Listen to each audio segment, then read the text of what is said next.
ចឹងអូខេនេះអានេះគឺជាផ្សិតជៀនហើយ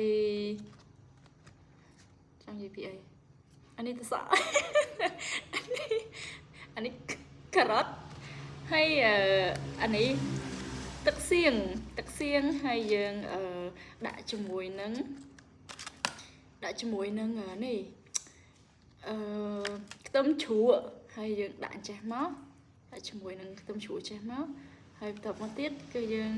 ជ្រលក់វាអញ្ចឹងមកបន្ទាប់មកទៀតយើងជ្រលក់ហើយមកមុំនេះញ៉ាំទៅហ៎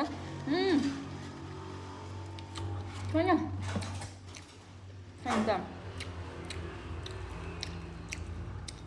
លើកទី1ឲ្យខ្ញុំថតហ្នឹងហើយឲ្យខ្ញុំចេញមុខឲ្យគូខ្មាស់គេ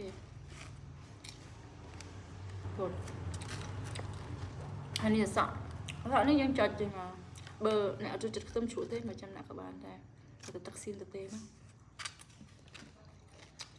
ក្នុងវីដេអូនេះចង់និយាយថានេះគឺ dinner របស់ខ្ញុំណា